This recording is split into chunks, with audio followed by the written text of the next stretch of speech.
안녕하세요. 실천닷컴 공무원과학의 박태훈입니다. 자, 오늘은 페이지 488쪽이죠. 자, 드디어 이제 3단원 들어왔고요. 3단원 위기의 지구 파트 중에 환경오염 파트, 바로 페이지 488쪽에 있는 대기 오염부터 한번 시작을 해볼까 합니다. 자, 우리가 지금 벌써 지구과학 절반 정도가 넘어갔는데요. 자, 지금까지 우리가 1단원, 2단원 살펴보면서 지구과학 쉬운 줄 알았는데 우리 특히나 지난 시간까지 했었던 이제 고체지구의 변화나 유체지구의 변화는 좀 어려운데? 라는 생각이 들었던 학생들이 있을 것 같긴 한데요. 자, 지금 우리가 보게 되는 이제 3단원 위기의 지구 파트는요. 이제 쉬어갈 수 있는 그런 부분이라고 생각을 합니다. 지구과학이 왜 이렇게 쉬울 수 있는가? 왜 사람들이 쉽다라고 이야기하느냐? 그렇게 생각할 수 있는 부분이 바로 이 부분이 아닐까 생각을 하는데요. 자, 어찌 보면은 너무나 우리가 도덕적인 내용들, 그런 내용들이 이제 좀 주가 되는 그런 부분들입니다. 자, 그러면 편안한 마음으로 우리 이 환경오염 파트 한번 들어가 보도록 하겠습니다. 자, 우리가 환경오염 파트 중에서 제일 먼저 살펴볼 내용은요, 바로 대기오염입니다. 자, 공기가 오염되는 과정이에요. 자, 공기가 오염되는 여러 가지 이유들이 있을 겁니다. 자, 그런데 이 대기오염을 일으키는 여러 가지 물질들을요, 우리가 일단 이제 두 가지로 좀 구별을 했을 때 1차 오염물질과 2차 오염물질이라고 하는 이 두 가지로 이제 좀 나눌 수가 있거든요. 자, 일단 대기오염물질의 1차 오염물질들은요. 바로 배출원에서 직접 배출되는 그런 식의 오염물질들을 1차 오염물질이라고 표현을 합니다. 자, 일산화탄소. 탄소의 불완전 연소 때문에 생기는 거죠. 보통 탄소 성분을 가지고 있는 물질들이 연소가 되게 되면은 완전 연소 생성물로 이산화탄소가 발생을 해야 되는데요. 그 이산화탄소가 아니라 예를 들어 조건이 좀 안 맞다든가 아니면 산소가 좀 부족하다든가 뭐 그런 일이 벌어지게 되면 불완전 연소에 의해서 일산화탄소가 생기게 됩니다. 우리 보통 일산화탄소, 연탄가스라고 이제 많이 부르기도 하죠. 자, 일산화탄소는 지금 이제 굉장히 불안정한 기체이기 때문에 일산화탄소를 우리가 흡입하게 되면요. 우리 몸에 있는 적혈구가 산소를 가져가는 힘보다 일산화탄소가 산소를 가져가서 이산화탄소가 되려고 하는 힘이 더 크기 때문에 우리가 일산화탄소에 중독이 되게 되면 질식사를 할 수 있는 그런 이제 문제가 발생을 하기도 하죠. 자, 지금 우리가 보고 있는 일산화탄소, 오염원에서 직접 배출되기 때문에 우리가 이제 1차 오염물질이라고 표현하고 있고요. 황산화물은 말 그대로 이제 황성분이 산화되면서, 즉 연소가 되면서 산소와 결합했을 때 만들어지는 바로 그런 물질들이 되겠습니다. 보통 우리가 일반적으로 SOX 이렇게 이제 표현하기도 하고요. 그러면서 1산화황, 2산화황 또는 3산화황 뭐 이런 식의 물질들이 만들어지기도 하거든요. 자, 이런 것들 역시 1차 오염 물질들인데요. 황산화물은 주로 공장의 매연에서 주로 나오게 되는 그런 1차 오염 물질이 되겠습니다. 자, 그리고 두 번째 있는 요 질소산화물 우리가 이제 NOx라고 이제 적기도 하는데요. 일산화질소나 아니면 이산화질소 이런 이제 형태들이 되겠거든요. 자, 역시 질소가 연소 반응을 거쳐서 만들어지는 그런 식의 산화물이 되겠는데요. 앞서 황산화물이 공장 내연에서 주로 나오는 그런 산화물이었다면요.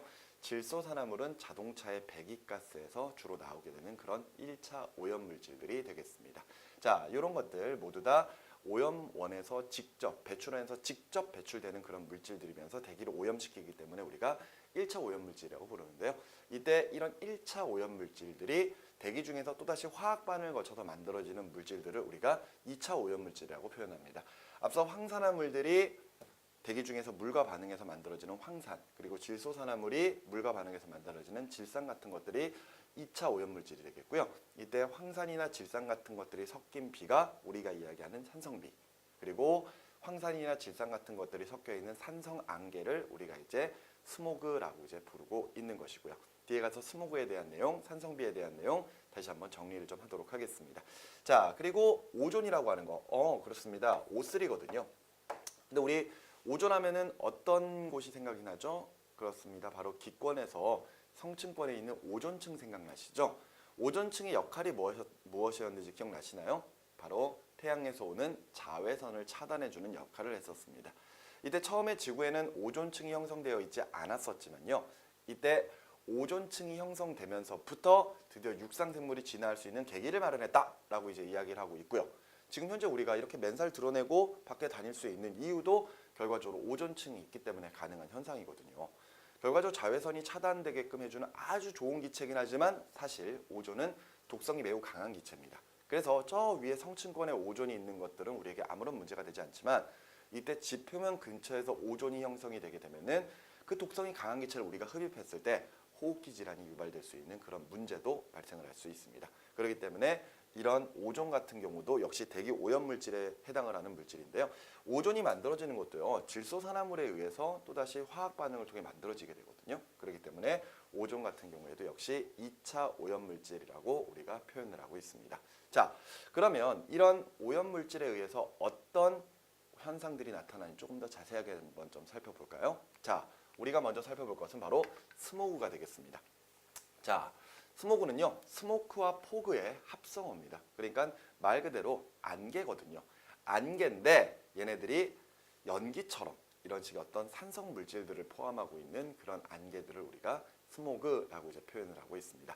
자, 스모그의 종류는 크게 두 가지로 나눌 수가 있는데요. 그 두 가지의 스모그, 바로 하나는 황화 스모그, 그리고 또 하나는 광화학 스모그입니다. 과거에는 저 스모그들이 발생했던 도시의 이름을 붙여서 지금 이제 황화 스모그는 우리가 런던형 스모그라고 불렀었고요. 그리고 광화학 스모그는 LA형 스모그라고 우리가 각각 부르던 그런 스모그가 되겠습니다. 자, 그런데 우리가 뭐 스모그 하면은 사실 아침에 우리가 어떤 일기예보 같은 것들 아니면 우리 길 가다 보면 이렇게 전광판 같은데 이런 대기 오염 농도 지수 같은 거 이렇게 쭉 표현하는 게 있고 그 과정에서 이제 스모그가 발생을 했다. 뭐 오늘은 스모그가 좀 어느 정도 발생을 했으니까 마스크를 쓰고 다니세요. 이렇게 이야기하는데 사실 스모그 하면은 사람들이 별로 그냥 뭐 그냥 그런가 보다 뭐 이러고 이제 넘어가 버리는 그런 경우가 상당히 많거든요. 그런데 실제로 지금 우리가 보고 있는 이 황화 스모그나 광화학 스모그 같은 경우에는요. 당시에 저 런던이나 혹은 LA, 로스앤젤레스에서 발생을 했을 때 하루에 최대 1000명 가까이 사망자가 발생했을 정도로 굉장히 산성도가 강한 그런 안개였었어요. 스모그였단 말이에요. 그러니까 사실 지금도 우리나라 같은 경우가 황사 피해, 그러니까 중국에서 불어오는 이런 황사나 아니면 미세먼지, 그리고 중국의 공장지대에서 넘어오게 되는 이런 황산화물이나 질소산화물 같은 것들이 상당히 많기 때문에 스모그가 자주 발생을 하고 있습니다. 그래서 아침에 스모그가 발생했다라고 하면은 웬만하면은 마스크를 쓰고 이렇게 출퇴근을 하시거나 아니면 학교를 가거나 뭐 이런 식으로 하시는 게 훨씬 더 좋다라고 생각을 합니다. 자, 그러면은 이 스모그들이 도대체 어떤 식으로 생기는 건지에 대해서 한번 살펴보도록 하겠습니다. 자, 먼저 황화 스모그부터 먼저 볼 건데요. 이름도 나와 있듯이 황화 스모그. 그러니까 얘네들은 주로 이제 발생하는 이유가 바로 황산화물에 의한 그런 피해가 되겠습니다. 자, 아까 우리 황산화물 주로 어디에서 나온다 그랬죠? 그렇습니다. 바로 공장 내연에서 주로 나온다 그랬죠. 그래서 공장지대나 아니면 가정에서의 난방 등을 통해서 우리가 화석 연료를 연소시키다 보면은요, 그 화석 연료에 포함되어 있는 불순물인 황선분들이 결과적으로 연소되면서 저런 황산화물들이 나오게 되거든요. 자, 그러면서 얘네들이 지금 이제 대기 중에서 황산을 만들게 되고요. 그 황산이 만들어지는 과정에서 산성비가 온다거나 아니면은 산성 안개가 생겼을 때 그런 것도 우리가 지금 황화 스모그라고 이제 표현을 하고 있습니다. 그런데 지금 주로 발생할 때가 일사량, 그러니까 햇빛이 비치는 정도가 적을 때 발생을 하고요. 주로 계절은 겨울 때 발생하면서 특히 밤이나 새벽 때 발생을 하고 있습니다. 자, 이게 도대체 무슨 말이냐? 이때 황화 스모그가 우리에게 특히 큰 피해를 입힐 때는요. 날씨가 추울 때, 바로 지표면이 차갑게 냉각되었을 때 주로 일어나는 그런 피해가 정도가 심하거든요. 자, 우리가 뒤에 가서 다시 한번 좀 정리를 하겠지만요. 이 황화 스모그, 런던형 스모그 같은 경우에는요. 주로 역전층, 이런 내용들이 바로 이제 역전층이라고 하는 이런 현상들이 발생을 했을 때 주로 이제 일어날 수 있는 현상이거든요. 자, 우리 지난번에 기권에 관련된 내용들을 살펴볼 때 우리가 살고 있는 대륙권은요. 높이에 따른 온도 변화의 그래프를 보면은 이때 높이 약 11km 정도까지는 위로 올라갈수록 온도가 낮아졌기 때문에 이때 아래쪽에 있는 상대적으로 따뜻한 공기는 위로, 그리고 위쪽에 있는 차가운 공기는 상대적으로 아래쪽으로 내려오면서 지금 현재 대류운동이 자연스럽게 일어나던 그런 층이었거든요. 그런데 예를 들어 일사량이 적고요. 겨울철이나 혹은 새벽 같을 때 지금 지표면이 차갑게 냉각되기 시작하면은 이때 지표면 근처에 있는 공기들이 차가워진단 말이에요. 그러면서 온도의 변화가 이렇게 나타나 버리게 됩니다. 이렇게 돼 버리면은 지금 요 높이까지는 지금 현재 아래쪽은 상대적으로 차가운 공기가, 위쪽은 상대적으로 따뜻한 공기가 존재하기 때문에 차가운 공기는 아래에 그대로 머물려고 할 것이고요. 반대로 따뜻한 공기는 위쪽에 그대로 머물면서 공기의 대류 운동이 일어나지 않는 층이 생겨버립니다. 대류 운동이 일어나지 않아 버리면은요, 우리가 보통 안정한 층이다라고 이제 보통 표현을 하게 되는데, 이런 현상들이 벌어지게 되면 공기의 대류 현상이 일어나지 않으면서 그냥 그 지역의 그런 물질들, 어떤 대기 오염 물질들이 그 자리에 그냥 남아 버린단 말이에요. 자, 그러니까 예를 들어 공장 굴뚝이 역전층이 만들어진 높이 이하로 만들어져 있고, 거기에서 공장 매연들이 나오게 되면은 이때 매연들이 확산이 되지 않고 그냥 옆으로 이렇게 퍼져 버립니다. 그렇기 때문에 이때 지표면 근처에 있는 우리에게 상당히 큰 피해가 나타날 수가 있는 것이죠. 자, 앞서 이야기했던 이 황화스모그 같은 경우에는 이런 식으로 지표면이 차갑게 냉각되는 과정 중에 역전층이 형성되게 되고, 그 역전층이 형성됐을 때 상당히 큰 피해가 나타난다라는 것들 일단 먼저 기억을 해두시기 바랍니다. 역전층에 대한 내용들 조금 이따가 다시 한번 자세하게 설명을 해드리도록 할게요. 자, 그러면은 이렇게 황화스모그가 발생을 했습니다. 그러면 그 황화스모그를 우리가 억제할 수 있는 그런 방법은 뭘까? 자, 바로 황산화물이 안 나오게 하면 되겠죠. 주로 이제 공장 굴뚝에서 그런 황산화물들이 이제 많이 나오기 때문에 우리가 공장 굴뚝에다가 탈황 장치라고 하는 장치를 설치해서 아예 황성분을 제거를 해버리는 거예요. 황성분을 제거를 해버리면은 이때 황산화물에 의한 저런 황화스모그의 피해를 상당히 줄일 수 있다. 이렇게 이제 여러분들이 정리를 해두시면 되겠습니다. 자, 이게 일단 먼저 황화스모그였고요. 자, 두 번째 이제 광화학 스모그. 아까 우리 LA형 스모그라고 한다고 했었었죠. 로스앤젤레스는 공장지대가 있는 도시는 아닙니다. 사람들이 아주 많이 살고 있는 대도시죠. 그 대도시에서 발생한 스모그가 되겠는데요. 이때 광화학 스모그는 바로 질소산화물에 의한 이런 이 산성 안개가 만들어진 것을 우리가 이제 LA형 스모그 혹은 광화학 스모그라고 이제 표현을 하고 있습니다. 앞서 황산화물은 공장 매연에서 주로 나온다 그랬고요. 질소산화물은 주로 어디에서 나온다? 그렇습니다. 바로 자동차의 배기가스에서 주로 나온다라고 이야기를 했었었죠. 자, 저 LA형 스모그가 만들어지는 과정을 화학 반응식으로 한번 좀 잠깐 살펴볼까요? 자, 먼저 질소산화물이 만들어지기 위해서는 질소 분자와 산소 분자가 반응을 해야 됩니다. 그 과정에서 지금 현재 우리는 일산화질소가 만들어지는 과정을 생각해 볼 수가 있는데요. 지금 현재 우리가 보고 있는 저 질소산화물의 일산화질소가 만들어지는 과정에서 필요한 기체들이요, 질소 분자랑 산소 분자입니다. 근데 여러분들 아시다시피 우리가 살고 있는 이런 지구의 대기권에는 질소 성분이 78%로 가장 많이 존재하고요. 그리고 그 다음 많은 게 바로 산소, 약 21% 정도를 차지합니다. 그런데 이렇게 많은 두 기체가 질소산화물을 쉽게 만들어내 버린다면요, 우리는 매번 질산이 섞여 있는 이런 기권에 살 수밖에 없거든요. 근데 다행히도 이 반응은 쉽게 일어나지 않습니다. 왜 그러느냐? 이때 질소가 너무너무 안정적이기 때문에 주변의 다른 분자들과 잘 반응하지 않거든요. 그래서 대기 중에서는 이런 현상이 잘 일어나지 않는데, 이때 이런 반응들이 일어날 수 있는 조건이 바로 고온 고압 조건이란 말이에요. 고온 고압 조건. 굉장히 온도가 높고 압력이 높은 조건에서 이런 반응들이 가능한데요. 이게 가능한 곳이 바로 자동차의 엔진입니다. 자동차의 엔진에서 연료를 내부로 분사해가지고 폭발을 시키는 과정 중에 주변에 있던 질소 분자가 산소 분자와 반응해서 일산화질소를 만드는 거예요.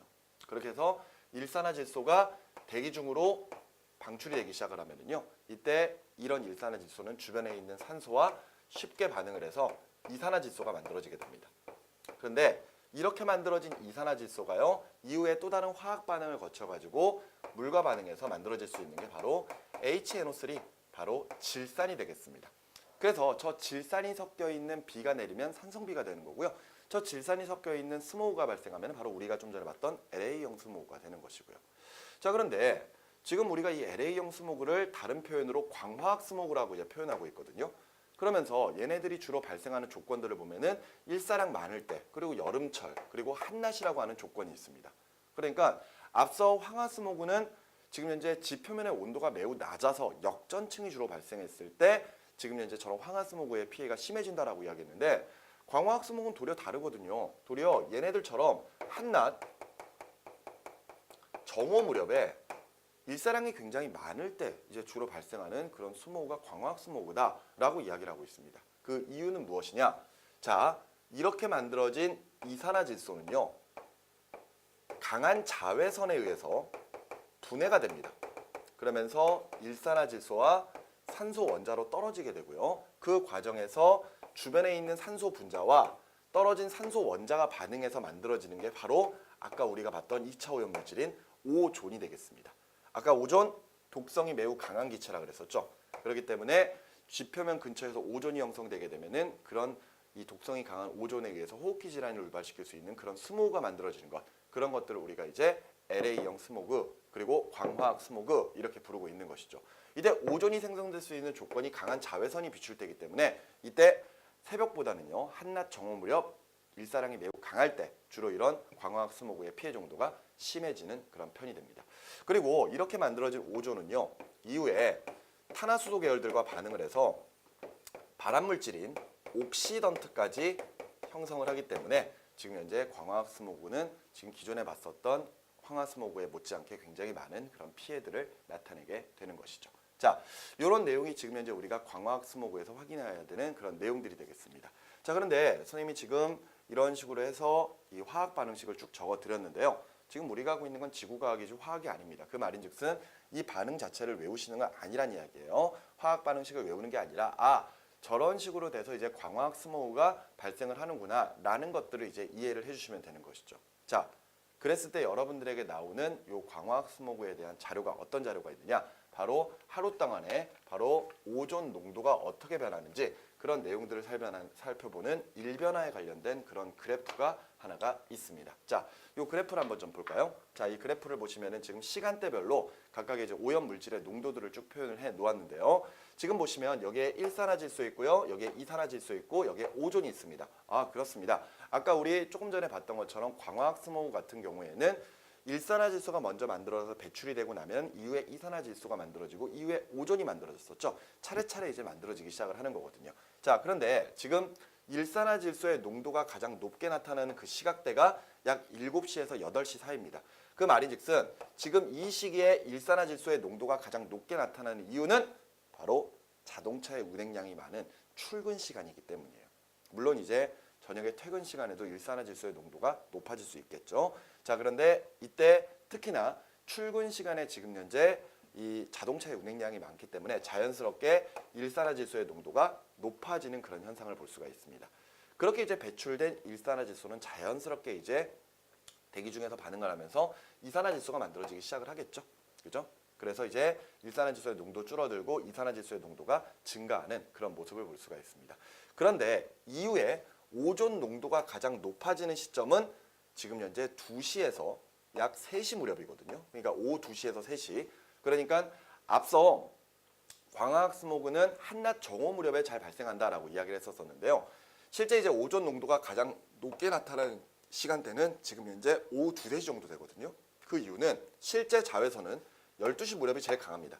근데 이제 12시 무렵에 오존이 지금 현재 슬슬 만들어지기 시작을 하니까요. 결과적으로 조금 더 시간이 지난 오후 2시나 3시 무렵이 오존 농도가 가장 이제 높아져서 광화학 스모그에 의한 피해가 가장 심해진다라는 것으로 우리가 이제 해석을 해주시면 되겠죠. 자, 앞서 그런 화학 반응식이 중요한 게 아니라 지금 이제 보시는 것처럼 이런 식의 어떤 오염 물질의 농도 변화, 이런 농도 변화들을 보면서 쟤네들이 저런 식으로 해서 얘네들이 피해를 입힐 수가 있구나, 이런 것들을 여러분들이 이해를 해주시면 되겠습니다. 자, 이런 내용이 일단 이 광화학 스모그에 관련된 내용이었고요. 앞서 황화 스모그는 역전층이 발생할 때 주로 이제 발생을 한다 그랬었습니다. 자, 역전층이 어떤 것인지 다시 한번 좀 보도록 할게요. 앞서 말씀드렸던 것처럼 고도가 높아짐에 따라 온도가 떨어져야 되는데요. 반대로 온도가 높아지는 층이고요. 따라서 기층이 안정된 층을 우리가 이제 역전층이라고 표현을 합니다. 자, 아까 이 그래프 보여드렸었죠. 자, 지금 보시면 새벽입니다. 원래 이제 위로 올라갈수록 높이에 따른 온도는 점차 낮아져야 돼요. 그렇기 때문에 아래쪽은 상대적으로 따뜻하고 위쪽은 차가워서 대류 운동이 일어나야 되거든요. 그런데 이때 낮 동안이 아닌 이제 차가운 새벽, 날씨가 춥겠죠. 지표면이 차갑게 냉각되면은 지표면 근처에 있는 공기들이 차가워지기 때문에 온도 변화가 이렇게 나타난다는 거예요. 그래서 지금 현재 요 높이까지 보시면 아래쪽은 차가운 공기가, 위쪽은 따뜻한 공기가 있기 때문에 대류 운동이 일어나지 않는 역전층이 발생한다라고 이제 이야기를 하게 되는 것이죠. 그래서 앞서 그림을 그려드렸듯이 예를 들어 공장 굴뚝의 높이가 역전층 이하로 만들어져 있으면요, 오염 물질들이 위로 확산되지 않고 옆으로 이렇게 퍼져버립니다. 그렇기 때문에 피해 정도가 상당히 심해지게 돼요. 그런데 이렇게 역전층이 발생한 상태에서 공장 굴뚝의 높이가 충분히 높아서 예를 들어 역전층 높이 이상까지 올라가 있다. 그러면 이때 위쪽 부분은 당연히 대류 운동이 일어나겠죠. 그래서 확산이 일어납니다.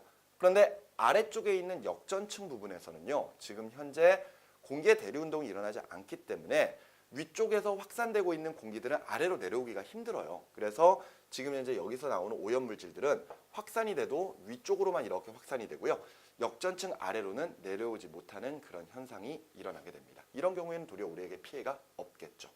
자, 그런데 새벽에서 이제 해가 뜨고요. 점점 지표면이 가열되기 시작하면은 지표면 근처에 있는 공기의 온도가 높아지기 시작을 할 겁니다. 그런데 지금 여기에 한낮 말고요. 지금 오전 무렵을 한번 좀 생각을 해볼까요? 오전. 자, 오전 이제 드디어 해가 떠서요. 슬슬 이제 온도가 높아지고 있는 상태입니다. 기존의 새벽에 이렇게 이제 역전층 형성이 됐었죠. 그런데 이때 해가 점점 뜨면서 지표면이 가열되기 시작하니까요. 지표면 근처에 있는 공기들이 다시 따뜻해지면서 온도가 이렇게 바뀌어 버려요. 이렇게. 이렇게 돼 버리면은 지금 여기까지는 대류 운동이 일어나는데 여기서부터 여기까지는 도리어 또다시 위로 올라갈수록 온도가 높아지는 현상이 벌어지거든요. 그렇습니다. 바로 역전층의 위치가 바뀌어 버리는 거예요. 기존에 역전층이 지표면부터 역전층이 만들어졌다면 이 경우에는 지금 현재 이 상층부에 역전층이 만들어져 있는 그런 형태가 돼 버립니다. 자, 그러면은 이때 지표면 근처에 있는 어떤 공장 굴뚝에서 매연이 나온다. 근데 문제는 이 부분에 지금 대류 운동이 일어나 버리거든요. 그러니까 지금 공기가 위로는 확산이 안 되는데 아래쪽으로 이렇게 확산이 돼 버리는 거예요. 그러면은 아까 우리 봤던 것보다 피해 정도가 더 심해져 버립니다. 무슨 말인지 이해되시죠? 자, 역전층으로는 매연이 위로 못 올라가는 거예요. 근데 아래 부분에서는 대류 운동이 일어나 버리니까 공기가 위아래로 막 확산되려고 하는데 위쪽으로는 못 올라가고 아래쪽으로는 계속 이렇게 확산이 돼 버리는 거죠. 그렇기 때문에 피해 정도가 상당히 심해져 버립니다. 근데 이때 공장 굴뚝의 높이가 예를 들어 역전층까지 이렇게 만들어져 있다. 그러면 이때는 여기에서만 이렇게 공장 매연들이 지나가기 때문에 우리에게는 뭐 피해 정도가 나타나지는 않겠죠. 그리고 위쪽에 있으면 더 말할 것도 없을 것이고요. 자, 이런 식으로 새벽에서 오전으로 가게 되면 역전층의 위치가 좀 바뀐다는 것도 기억을 좀 해두시기 바라고요. 충분히 온도가 높아지게 되면 우리가 알고 있는 것처럼 위로 올라갈수록 온도가 떨어지는 그런 현상들이 벌어지게 됩니다. 그 과정에서 이제 자연스럽게 오염물질들은 위쪽으로 주로 이제 확산이 되면서 이런 황화스모그의 피해 정도는 약해질 수밖에 없습니다. 자, 이런 내용들 바로 스모그와 관련되어 있는 그런 내용들 쭉 연결해서 내용들을 살펴보았습니다. 자, 그러면 이제 또 다른 피해 정도인 우리 먼지 지붕에 대해서 한번 살펴보도록 하겠습니다. 우리 교재에도 표로 정리가 되어 있는데요. 자, 먼지 지붕은요. 도시의 열섬 현상에 의해서 먼지가 상승하여 도시의 상공을 덮는 현상입니다. 자, 열섬 현상 이게 무슨 이야기냐? 도시에서는요, 많은 사람들이 살고 있고 많은 자동차들이 운행을 하고요. 많은 전자제품들, 여러 가지 기기들이 사용되면서 주변 장소보다 열 에너지가 많이 발생을 하거든요. 그러다 보니까 주변 장소보다 온도가 높아져서 그 지역만 기온이 높은 것을 우리가 이제 열섬 현상이라고 이제 표현을 하는데요. 이렇게 열섬 현상이 발생을 하게 되면은 그 도시에 있는 공기가 따뜻해지기 때문에 공기가 위로 상승하게 됩니다. 무슨 기압? 그렇습니다. 저기압이 형성되죠.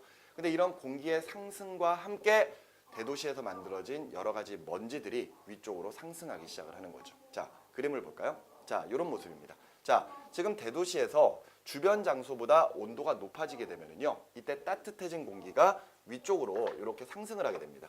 근데 그 상승하는 과정 중에 공기만 상승하는 게 아니라 지금 현재 먼지까지 같이 상승을 해버리는 거예요. 그러면서 대류 운동을 하면서 먼지들이 지금 이제 이렇게 대도시의 상공을 이렇게 덮어버리는 이런 현상들을 우리가 먼지 지붕이라고 표현을 하고 있습니다. 자, 근데 이렇게 먼지 지붕이 발생을 해버리게 되면요, 이때 저 먼지 지붕에 의해서 바로 지표면으로 오려고 하는 태양 복사 에너지가 차단이 되는 그런 현상들이 벌어지게 되는 것이죠. 그래서 지표면의 온도는 낮아져야 되는데요. 그러면은 아까 우리 먼지 지붕이 발생하는 이유가 대도시가 뜨거워서 따뜻해진 공기가 위로 상승하기 때문에 일어나는 현상이다. 그러면은 지표면의 태양 복사 에너지량이 감소를 하게 되면은 자연스럽게 온도가 떨어지니까 먼지 지붕이 없어지겠네? 라고 생각하면 안 되겠죠. 왜? 결과적으로 먼지 지붕이 형성되는 이유가요. 지표면이 가열돼서 지금 현재 먼지 지붕이 발생한 게 아니거든요. 그냥 대도시에서 열 에너지가 많이 발생하는 이유들이 있기 때문에 결과적으로 태양 저 먼지 지붕이 지금 발생하고 있는 거잖아요. 그 말인즉슨 지금 현재 저렇게 먼지 지붕이 발생을 해서 하늘이 뿌얘지고 지금 현재 태양 복사 에너지가 차단되고 이런 과정이 있다고 하더라도 대도시에서 발생하는 열 에너지는 꾸준히 발생하게 될 겁니다. 그러니까 먼지 지붕과 태양 복사 에너지가 차단되는 거 사실 크게 관련이 없어요. 자, 그러니까 어찌됐건 대도시에서 발생하는 열 에너지 때문에 이런 식의 먼지 지붕이 발생을 하고 그에 따라 태양 복사 에너지량이 감소한다라는 것 정도까지만 일단 여러분들이 정리를 해두셔도 아무런 문제가 없겠습니다. 자, 이런 내용이 되겠고요. 자, 그리고 또 하나의 피해, 바로 산성비죠. 아까 황산화물이 섞인 비, 바로 황산이 섞인 비가 또 산성비고 질소산화물에 의한 질산이 섞인 비가 역시 산성비라고 했습니다. 우리 산성비는요, 일단 기준을 알아야 됩니다. 우리가 산성도라고 하는 것을 pH로 따질 때 pH는요 7이 중성이죠. 그리고 7보다 작으면은 산성, 그리고 7보다 크면은 염기성이라고 표현하는데요. 아무리 깨끗한 비라고 하더라도 약한 산성 상태를 나타내게 됩니다. 그 이유는요, 대기 중에 있는 이산화탄소 때문인데요. 이산화탄소가 물과 반응해서 만들어지는 게 바로 H2CO3, 바로 우리가 탄산이라고 부르는 약한 산성 물질입니다. 우리 콜라나 사이다 탄산음료라고 하죠. 이산화탄소가 녹아서 톡 쏘는 맛을 나타내는 그런 산성 음료가 되겠는데요. 이때 요 H2CO3에 의해서 아주 깨끗한 비도 약한 산성 상태를 나타내게 됩니다. 그런데 우리가 이야기하는 산성비는요, pH 5.6 미만에 있는 비들을 우리가 이제 산성비라고 표현을 하고 있죠. 자, 산성비는요, 앞서 봤었던 것처럼 공장지대에서 나오는 이산화황, 그러니까 황산화물, SOX겠죠. 이런 것들이나 아니면 자동차의 배기가스에서 나오는 질소산화물, 이런 것들이 대기 중에서 뭘 만들어냅니까? 그렇습니다. 황산, H2SO4나 혹은 질산, HNO3 같은 것들을 만들어내게 되거든요. 그러면서 얘네들이 빗물에 섞여서 내리게 되는데 주로 이제 공장지대가 많은 지역이나 아니면은 대도시에서만 이런 것들이 발생하느냐? 그건 아니겠죠. 얘네들이 공기를 타고 먼 장소로도 이동을 하기 때문에 결과적으로 공장지대가 아니고 대도시가 아닌 곳에서도 결과적으로 산성비가 발생을 할 수가 있습니다. 이렇게 산성비가 발생을 하게 되면은 이 해양, 그러니까 강이나 호수가 산성화되면서 호수의 물고기가 죽는다거나 아니면은 우리 건물들 중에서 대리석으로 만들어질 거냐 이런 석회암 같은 계열들로 만들어져 있는 그런 것들 부식되겠죠. 아니면 철근 역시 부식이 될 겁니다. 그리고 당연히 산림에도 토양에도 역시 마찬가지로 피해를 입히겠죠. 지금 보시는 것처럼 이런 대기오염 물질들은요, 발생한 장소에서만 피해를 입히는 게 아니라 먼 장소까지 이동을 해서 역시 피해를 입힐 수가 있기 때문에 결과적으로 어느 한 나라, 한 지역에 국한되어 있는 피해라고 보기보다는 전 세계적으로 우리가 같이 공동으로 해결해야 될 그런 문제. 지금 우리 중국 때문에 피해 많잖아요. 결과적으로 우리나라에서도 물론 여러 가지 이런 황산화물이나 질소산화물 같은 이런 물질들을 배출을 해내겠지만 분명한 것은 분명히 중국발 황사, 미세먼지 그리고 그런 중국의 그 대규모의 공장지대, 자동차에서 나오는 배기가스 이런 것들이 분명히 우리나라에 영향을 끼칠 거란 말이에요. 그런 것들은 우리나라와 중국이 분명히 협력을 해서 결과적으로 그런 것들을 어떻게든 방지를 해보자 이런 식으로 대책을 마련을 해야 될 것 같습니다. 이게 지금 우리나라만의 문제가 아니라 러시아, 일본 그리고 저 멀리 미국까지도 지금 중국발 황사 피해를 입고 있기 때문에 여러 나라가 공동으로 이제 이런 식의 피해를 줄일 수 있는 방법에 대해서 분명히 협약을 세우고 연구를 해야 된다고 생각을 합니다. 자, 어찌됐건 이런 내용까지 우리가 살펴본 게 바로 산성비에 대한 내용까지 해서 대기 오염이었습니다. 자, 그러면 이제 우리 교재 페이지 489쪽에 나와 있는 수질오염에 대한 이야기로 한번 넘어가 보도록 하겠습니다. 자, 수질오염 말 그대로 이제 물이 오염되는 과정이죠. 자, 그런데 수질오염에서는 우리가 일단 두 가지의 포인트를 잡고 가도록 하겠습니다. 바로 수질오염 지표에 해당하는 바로 용존산소량 그리고 바로 생화학적 산소요구량에 해당하는 BOD가 되겠습니다. 자, 물이 깨끗하다 지저분하다를 이야기할 때는 지금 보시는 것처럼 용존산소량, 물속에 녹아있는 산소의 양으로 가지고 이야기를 할 것이고요. 그 다음에 생화학적 산소요구량, BOD, 물속에 있는 유기물이 분해될 때 필요한 산소의 양으로 가지고 이야기를 할 겁니다. 자, 보통 깨끗한 물일수록 용존산소량은 높고 그 다음에 생화학적 산소량 BOD는 낮습니다. 그러니까 물의 입장에서 봤을 때 유기물질이 적은 게 깨끗한 물이거든요. 그렇기 때문에 지금 현재 그런 유기물을 분해할 때 필요한 산소의 양이 적다라는 것은 그만큼 유기물이 적다라는 것을 이야기를 할 거예요. 그래서 깨끗한 물일수록 DO 값은 높고 BOD는 낮다. 근데 오염될수록 그만큼 용존산소량은 줄어들고 그다음에 BOD 값은 증가하게 되는데요.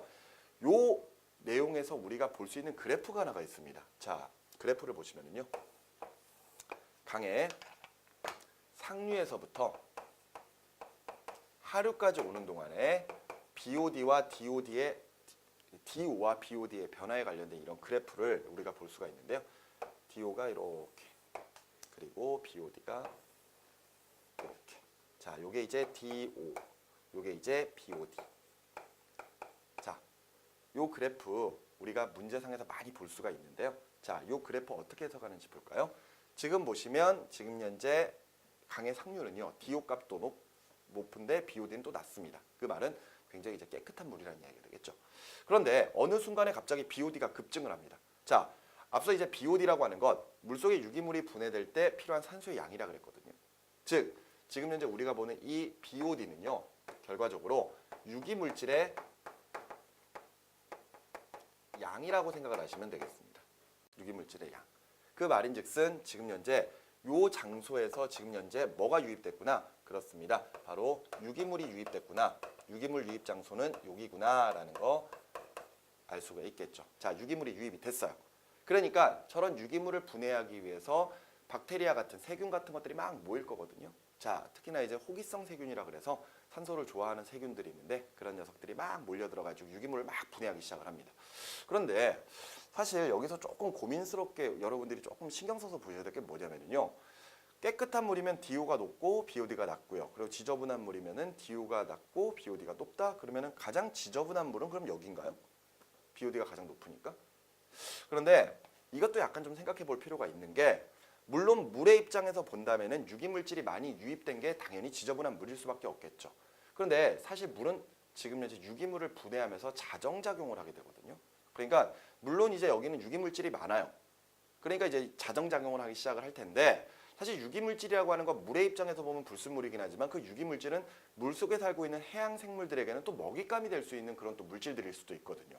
그러니까 꼭 유기물질이 많다고 해가지고 결과적으로는 물이 무조건 지저분하다라고 보기도 좀 힘들어요.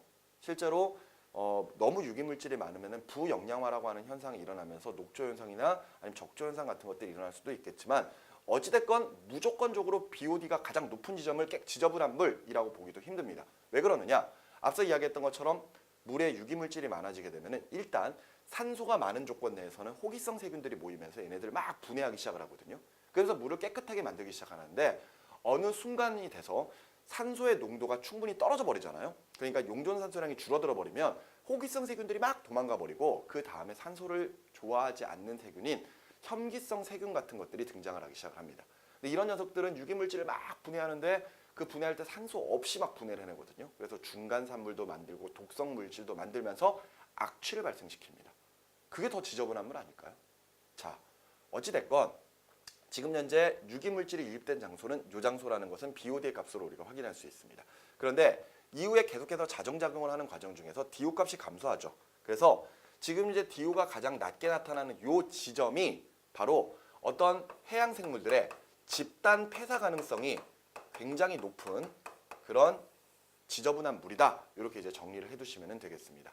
근데 다행히도 문제에서는요. 확실하게 DO 값과 BOD 값을 보고 이 점이 제일 지저분한 물이구나 라는 것들을 구별할 수 있게끔 그렇게 자료가 나올 테니까요. 너무 걱정은 하지 않으셔도 되겠습니다. 자, 그리고 이후에 DO 값이 증가하는 것으로 보아서는 확실하게 물이 더욱더 깨끗해지고 있다는 것을 알 수가 있겠죠.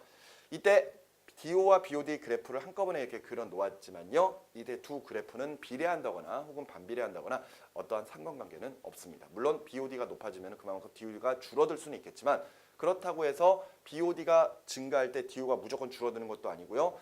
BOD가 감소한다고 DO가 무조건 증가하는 것도 아닙니다. 그렇기 때문에 그래프는 따로따로 여러분들이 해석을 해주셨으면 좋겠습니다. 자, 먼저 수질 오염 지표에 대한 내용들 살펴봤고요. 두 번째는요, 바로 오염원의 종류가 되겠습니다. 자, 수질 오염을 일으키는 오염 물질들이 배출되는 장소를 우리가 두 부분으로 나눠서 점 오염원과 비점 오염원으로 각각 구별을 하고 있는데요. 점 오염원은 배출원의 그 지점, 즉 오염 위치가 제한적, 딱 명확한 장소를 우리가 점오염원이라고 이야기를 하고 있습니다. 예를 들어 보통 인위적인 장소들이 많은데요. 가정 하수가 흘러 들어가는 부분 아니면 공장 폐수나 축산 폐수가 흘러 들어가는 장소들이 바로 점오염원이 되겠습니다. 그러니까 어디서 오염물질이 나온다 이런 것들이 딱 명확하게 알 수 있는 장소를 점오염원이라고 이야기하는 거죠. 물론 몰래 버리면은 어쩔 수 없겠지만 일단 점오염원은 그 배출 경로가 명확하기 때문에요. 그거에 의한 오염이 일어났다면은 그런 것들의 처리 효율도 굉장히 높게 나타나는 편입니다. 하지만 비점오염원 같은 경우에는요. 오염원의 배출 경로가 명확하지 않은 거예요. 그리고 언제 나올지도 잘 모릅니다. 그러니까 오염원이 상당히 분산되어 있고 간헐적이라고 표현하는데 이때 비점오염원 같은 경우에는 보통 자연적인 환경들이 상당히 많아요. 특히 우리가 이제 농사를 짓는 경작지, 논이나 밭 같은 데가 주로 일어날 수가 있는데요. 그림을 볼까요? 자, 보시면은요. 강이 흘러가는데 도시가 있고 시골 마을도 있고 경작지도 있고 축산 농가, 목장, 공장지대가 있습니다. 근데 이때 예를 들어서 지금 현재 도시에서 공장 폐수, 가정 하수가 흘러나온다고 시골 마을에서 역시 가정에서 쓰고 있는 그런 오폐수 같은 것들이 흘러나오는 장소 그리고 공장이나 축산 농가 같은 것에서 나오는 것들은 우리가 확실한 점오염원이라고 보시면 되겠습니다. 하지만 예를 들어서 지금 현재 보는 경작지 같은 데서 이렇게 흘러나오는 것은 비점오염원이에요. 그러니까 여기서는 구분이 약간 좀 애매하게 되어 있는데 일단은 공장이나 축산 농가 아니면 가정 하수 같은 경우에는 점오염원이라고 보시면 되겠고요. 경작지 같은 경우에는 비점오염원이라고 보시면 되겠습니다. 자, 그런데 이때 이 점오염원과 비점오염원에서 오염물질이 배출될 때요. 특히나 이제 계절에 따라 그 변화 정도가 심한 쪽은 비점오염원입니다. 왜 그러냐면 우리가 봄, 여름, 가을, 겨울에 어떤 오염물질을 더 많이 내놓는다거나 적게 내놓는다거나 그런 것들은 없거든요. 특별한 것은. 그런데 예를 들어 지금 우리가 경작지 논이나 밭에다가 농약 같은 것들을 뿌렸을 때 그 농약들이 강으로 흘러 들어오는 것들이 결과적으로 오염물질이 유입되는 것들이거든요. 그 과정에서 우리나라 같은 경우에는 여름에 비가 많이 오죠. 이때 농약 같은 것들은 그런 빗물이나 지하수에 녹아서 지금 강으로 흘러 들어올 수 있는 거거든요. 그렇기 때문에 계절별 편차가 더 심한 것은 점오염원보다는 비점오염원에 의한 피해가 더 크다라는 것들. 그런 것들을 여러분들이 하나 더 기억을 해두시면 좋을 것 같습니다. 자, 여기까지 보셨던 게 바로 수질 오염에 대한 내용이었고요. 자, 그 다음으로 넘어가시면 토양 오염이 나와 있는데요. 자, 여기서부터는 여러분들이 교재를 잘 읽어보셔도 충분히 잘 해결될 수 있는 그런 부분입니다. 정말 상식적인 내용이에요. 자, 인간 활동으로 토양이 오염되어서 피해를 주는 상태를 이야기할 텐데요. 이 토양 오염을 일으키는 물질들은요. 중금속이나 아니면 석유 같은 것들, 농약 성분, 그다음에 독성 물질들, 페놀이나 시안 화합물 같은 것들입니다. 그런데 이런 식의 오염 물질들이 토양에 들어갔을 때는요. 보통 분해가 어렵고 잔류성이 굉장히 강해요. 그러니까 오랫동안 남아있고요. 얘네들이 잘 없어지지도 않습니다. 그리고 예를 들어서 모래와 같은 이런 투수성이 좋은, 그러니까 물이 잘 흘러버리는 그런 장소에 오염물질이 있으면요. 다른 배출원으로도 다른 장소로도 이렇게 오염물질들이 잘 이동을 해버리는 편이거든요. 그런데 이 토양 오염물질을 일으키는 물질들의 특성들이 결과적으로 한 장소에 오래 남으면서 오랫동안 오염을 일으키기 때문에 예를 들어서 토양 오염에 의해서 수질 오염이나 아니면 대기 오염 같은 것들이 일어났을 때 굉장히 오랫동안 피해를 입힌다라는 것까지 우리가 정리를 해두시면은 정말 토양 오염에서는 할 거 정말 없어요. 자, 이렇게 내용들 쭉 읽어봐 주시기 바라고요. 그 다음 넘어가는 게 바로 해양 오염이 되겠습니다. 바다에서 일어나는 오염이 되겠죠. 자, 그런데 바다에서 일어나는 오염 중에 가장 큰 것 중에 하나가 바로 유류사고입니다. 유류사고, 오염물질. 과거에 여러분들 저기 우리나라 서해안에 그 배가 침몰하면서 기름이 유출됐던 그런 유출 사고를 아마 기억하실 겁니다. 태안반도에 기름이 유출됐던 사고인데요. 그때 당시에 기름 유출은 이런 식으로 일어났었습니다. 보시면은요, 지금 이제 태안반도인데요, 기름이 유출이 됐습니다. 그래서 이제 그 기름들이 지금 현재 우리가 보고 있는 저런 태안반도 이런 지역으로 이제 쭉 흘러가가지고 개펄에 흡착되면서 이때 피해를 굉장히 심하게 일어났었거든요. 자, 그런데 지금 우리가 보고 있는 이 유류 오염이 일어났을 때요. 지금 이게 우리나라에서 실제로 일어났었던 오염이거든요. 그런데 지금 배가 있는 장소에서 오염물질이 흘러간 게 이쪽 방향, 이쪽 방향, 이쪽 방향이거든요. 근데 지금 이 장소는 황해잖아요. 서해란 말이에요. 우리 아까 앞에서 우리 지난 시간에 앞에서 그 쿠로시오 해류에 의한 우리나라의 해류의 흐름들, 작은 지류 같은 것들을 살펴봤었는데요. 이때 우리나라에 황해에 흐르는 하나의 지류가 있었거든요. 그렇습니다. 바로 황해난류죠. 이 황해난류 같은 경우에는 지금 남쪽에서 북쪽으로 이제 흐르고 있는 해류가 지금 현재 황해난류란 말이에요. 그럼 만일 저 유류 사고가 일어났을 때 저 기름들이 지금 현재 저 황해난류를 따라 흘러갔다면은 기름은 당연히 북쪽으로 흘러가야 됩니다. 그런데 지금 현재 얘네들이 지금 현재 서쪽에서 동쪽으로 흘러갔다는 이야기는 결과적으로 해류의 흐름을 크게 못 받았다는 이야기예요. 당시에 이제 이런 유류 사고가 일어났던 것은 이런 해류의 흐름보다는 우리가 밀물과 썰물 때 일어나는 물의 흐름이라고 이야기하는 조류와 그리고 우리나라에서 부는 바람인 편서풍의 영향을 받아서 지금 현재 이런 기름들이 서에서 동쪽으로 이렇게 흘러 들어갔다. 이렇게 이제 여러분들이 생각을 해주시면 되겠습니다. 자, 그런데 이런 유류 사고가 발생하게 되면요, 자 해수면에 기름층이 떠버려요. 이렇게 이제 기름층이 떠버리겠죠. 그랬을 때 바다에서 일어날 수 있는 그런 오염 지표들, 그러니까 예를 들어서 DO나 BOD의 변화가 어떻게 나타날 것인지도 여러분들이 좀 생각을 해주셔야 될 것 같습니다. 그러면은 우리 물속에 녹아있는 용존산소량 DO 값을 한번 생각을 해볼까요? 자, 기름층이 지금 위쪽을 덮었다고 하더라도 물속에 살고 있는 해양 생물들은 그 물속에 녹아있는 산소를 이용해서 호흡을 해야 될 겁니다. 자연스럽게 DO가 줄어들겠죠. 자, 근데 평상시에는요, 이때 대기 중에 있는 산소가 해수면을 따라 이렇게 녹아 들어갈 수 있어요. 그런데 지금 현재 기름층이 덮여버렸으니까 이때 산소가 녹아 들어가는 것들이 차단이 되겠죠. 아, 그렇습니다. 또다시 DO 값이 감소하게 되는 그런 또 하나의 영향이 생겨버립니다. 자, 그런데 또 하나, 우리 해양 생물 중에 해조류 같은 것들이 있죠. 이 해조류 같은 것들이 빛에너지를 이용해서 광합성을 하기 때문에 결과적으로 물속의 산소의 농도가 높아질 수 있거든요. 그런데 기름층이 덮였네요. 그렇다는 것은 지금 빛에너지도 차단을 해버리기 때문에 당연히 광합성이 일어날 수가 없겠죠. 그 말인즉슨 유류 사고가 일어나게 되면은 당연히 DO 값은 어떻게 될 것이다? 그렇습니다. 감소하게 될 것이다 라는 것들을 우리가 생각할 수 있습니다. 자, 그런데 이때 또 하나 BOD를 한번 생각해 볼까요? 자, BOD는 뭐였죠? 그렇습니다. 유기물질을 분해하는 데 필요한 산소량이었습니다. 기름층이 덮인 거랑 BOD랑 별 상관이 있을까? 기름도 결과적으로 유기물질입니다. 그렇기 때문에 이 유기물질을 분해하기 위해서 분명히 산소가 필요해요. 그렇기 때문에 BOD 값은 도리어 증가한다라는 것을 여러분들이 이 유류 오염, 즉 유류 사고에서 여러분들이 하나 기억을 해두셨으면 하는 아주 중요한 내용이 되겠습니다. 자, 여기까지 이해되셨죠? 자, 그리고 해양의 오염에서 우리 또 하나 살펴볼 수 있는 게 바로 쓰레기섬입니다. 자, 바다의 쓰레기로 이루어진 섬이 만들어지는 거예요. 자, 볼까요? 자, 요건데요. 여기 지금 그림상으로 보는 지도, 자, 여기 태평양이죠. 태평양인데요. 우리 북태평양에서는 북적대류, 그 다음에 쿠로시오 해류, 그 다음에 북태평양 해류, 캘리포니아 해류에 의해서 지금 현재 어느 방향으로 그렇습니다. 지금 현재 시계 방향의 순환이 만들어지고 있었죠. 그런데 바다에 있는 쓰레기들이 저 해류의 흐름을 타고 빙글빙글 돌고 있습니다.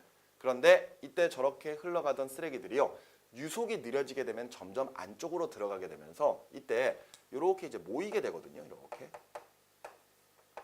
그래서 지금 현재 이렇게 이제 쓰레기 섬들이 만들어지게 되는 것이죠. 근데 지금 그림에서 보듯이 쓰레기 섬의 면적이 상당히 넓습니다.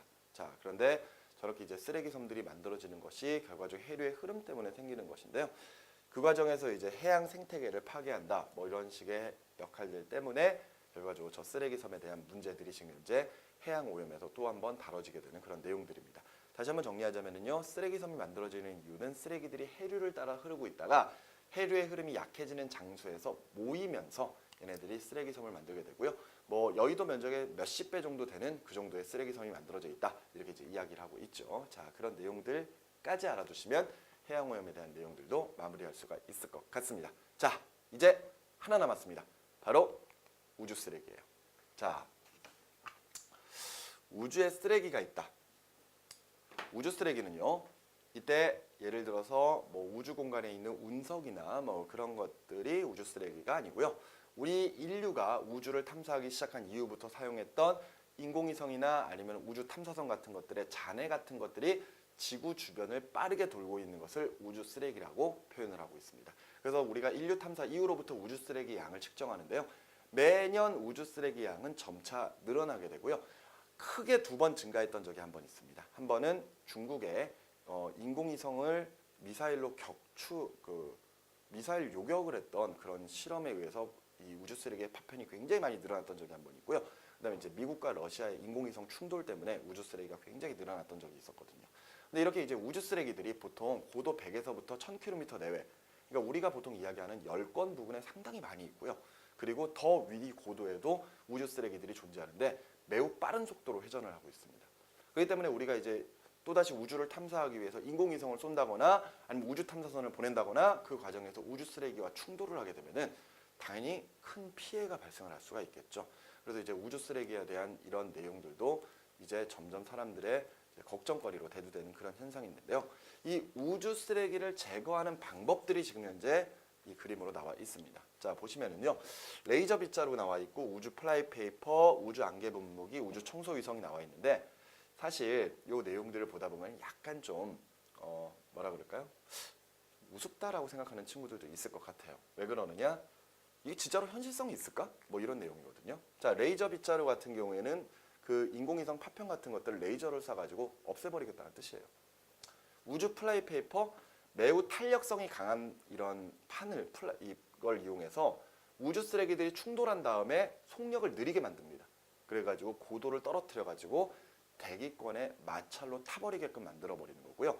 우주 안개 분무기도 역시 마찬가지로 우주 쓰레기가 있는 장소에 물을 뿌려가지고 얼어붙게끔 만드는 거죠. 좀 더 무겁게 만들면 역시 고도가 낮아지면서 얘네들이 자연스럽게 아래로 내려오면서 대기권의 마찰에 의해서 타게 만들어주는 것이고요. 마지막으로 우주 청소 위성 같은 경우에도 청소 로봇을 보내가지고 우주 쓰레기들의 고도를 낮춰가지고 얘네들 대기권의 마찰에 의해 태워버리겠다라는 이런 내용들이 바로 이 우주 쓰레기 처리 방법들이 되겠습니다. 그런데 사실 아직까지는 현실성이 좀 없는 그런 내용이지 않나라는 생각이 들기도 합니다. 뭐 사실 실제로 레이저 빗자루가 가능할 것인가에 대한 생각도 들고요. 물론 이제 레이저로 쏴가지고 물체를 태워버리는 건 가능합니다. 가능한데 지금 이런 식의 내용들이 사실 좀 불가능하다고 보이는 이유가요. 지금 이 우주 쓰레기들이 굉장히 빠른 속도로 돌고 있거든요. 그러니까 못해도 지금 초속 7, 8km 이상, 그러니까 1초에 7, 8km 이상씩 이동하고 있는 그런 우주 쓰레기들인데 과연 그런 것들을 이런 방법으로 과연 처리할 수 있을 것인가? 거기에 대한 의문이 약간 좀 생기기도 합니다. 근데 어찌됐건 먼 미래에는 분명히 어떤 방식으로든 우주 쓰레기를 분명히 처리하는 노력을 기울여야 될 거예요. 자, 우주 쓰레기였고요. 결과적으로 우주 쓰레기를 처리하는 방법은 얘네들의 고도를 낮춰서 대기권에 의한 마찰에 태워버리는 방법이라는 거 기억을 해두시면 되겠습니다. 자, 여기까지 보시면 이제 환경 오염에 대한 내용들 모두 마무리가 되고요. 자, 다음 시간에는요. 우리 이제 이 3단원의 가장 핵심 포인트라고 보입니다. 바로 지질시대의 기후변화와 지구의 기후변화가 일어나게 되는 어떤 요인들, 특히 이제 외적 요인이나 내적 요인에 관련된 내용들을 살펴보는 시간들을 갖도록 하겠습니다. 오늘 내용은 별로 어려운 거 없었었죠. 다음 시간에는요. 여러분들이 내용 자체가 상당히 어려워지니까 그 내용들을 좀 잘 준비를 해서 수업을 들어주셨으면 좋겠습니다. 자, 오늘 수업은 여기까지입니다. 수고하셨습니다.